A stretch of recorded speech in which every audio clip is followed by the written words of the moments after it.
accepting one's behavior, accepting the cost, accepting that which you wish to change is a key to changing it.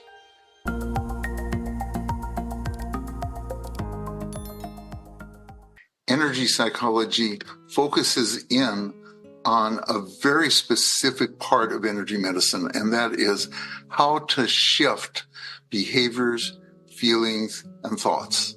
So and energy psychology is much easier to learn than energy medicine. Energy medicine, as Donna teaches it at least, has 9 different energy systems that you're working with.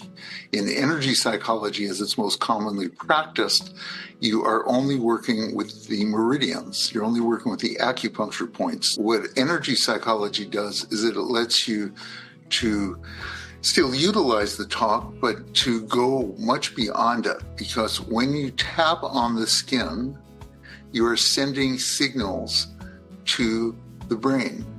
And it seems almost magical to say that, but it's actually pretty well established now that tapping on acupuncture points converts mechanical energy into electrical energy. And these signals go then to the areas of the brain that are activated by what you're saying, thinking, or imagining.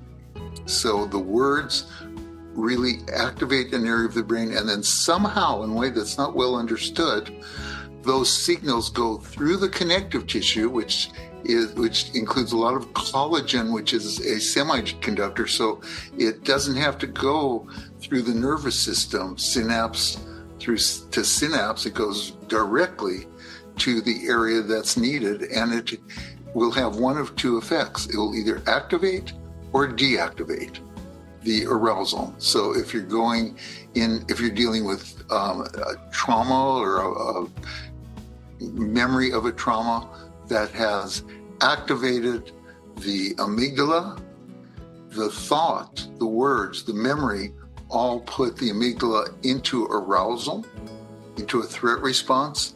The tapping sends signals that deactivate, so it's bringing that arousal down.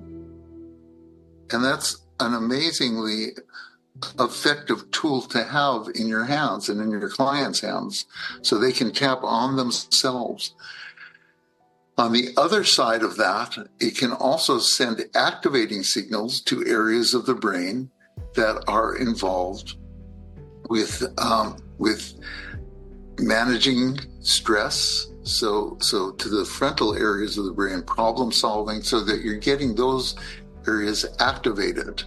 The theme in the years of working with addiction medicine patients was just a very strong sense of being a victim.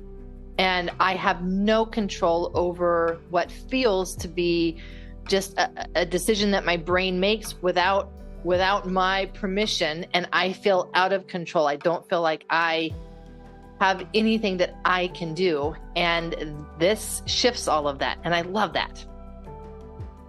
Yes, it really feels like cheating. As a therapist who worked with people for 30 years before I learned tapping, and then having this just speeds things up so much. So in addiction treatment, there are various ways of talking about stages of recovery, but they all basically come down to 7 different stages that can be sliced up in different ways. And like any model of human behavior, they're not perfect stages. People go from one to the next. They'll skip a stage. They'll go back.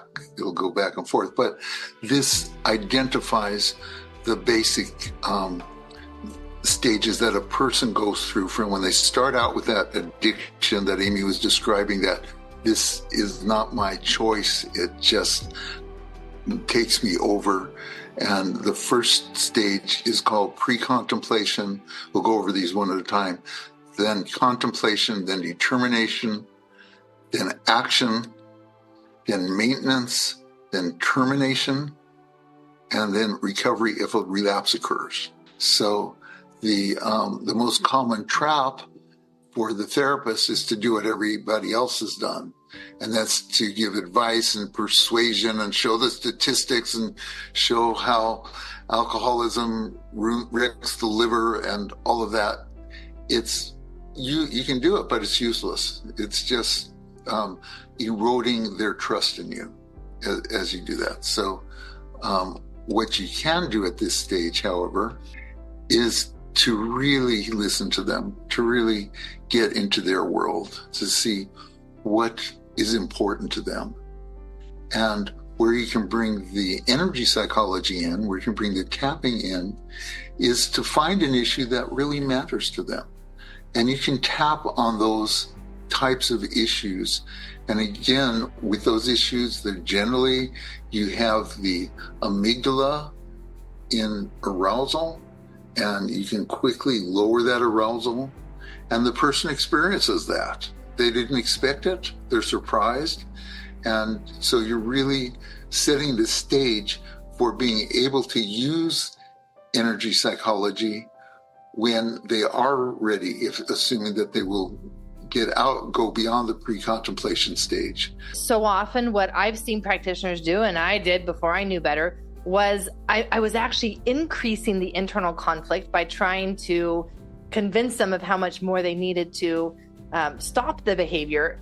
And in the process, I'm actually contributing to more of the same behavior because of the increase in the internal conflict.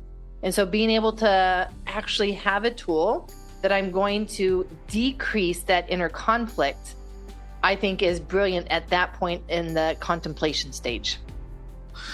So action is really the stage where the major effort and behavior change occurs. And often when you're in the action stage, you'll find yourself going back to the other stages. You find yourself having to redo your plans from the determination stage, or you may even find that you're not sure that you really want to do this. So you're back in the contemplation stage.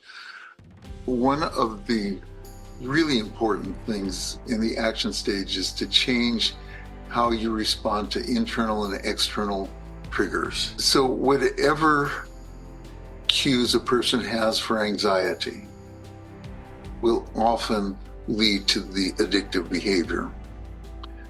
Can you change how they respond to that cue, to the feeling of anxiety? And you can. As a practitioner, I think that there would be a tendency to avoid certain topics just because I would be afraid that we're going to get in too deep. And you mentioned all of them, right? Like the pain, stress, anxiety, change, all of that is a possibility that we're going to tap into something that is big. And yet this is part of every addiction recovery process.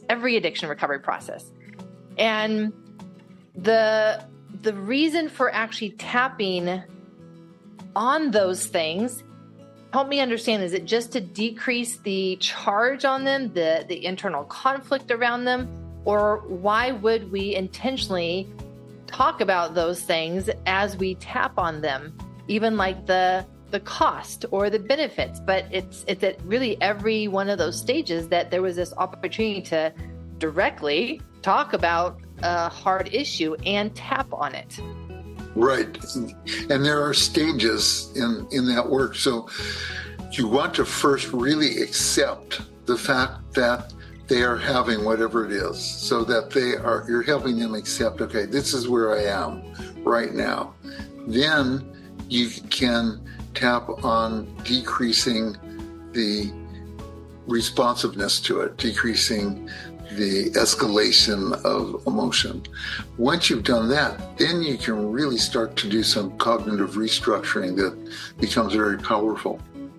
And those words, even though, seem really important for the reprogramming, David. Yeah. Yes, they're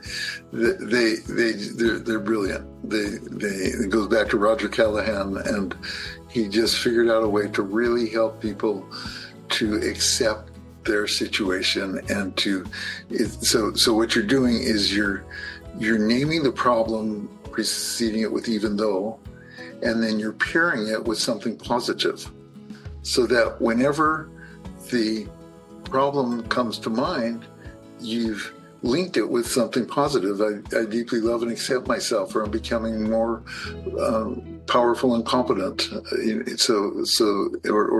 Or I choose to know that I can handle this. And generally that is done not during the tapping, but it's done while you massage neurolymphatic points that are clogged. And everybody that's living in this world has some. So you find the ones that have some tenderness and you massage those. And so that releases some energy, and that somehow pairs the two sides of those statements.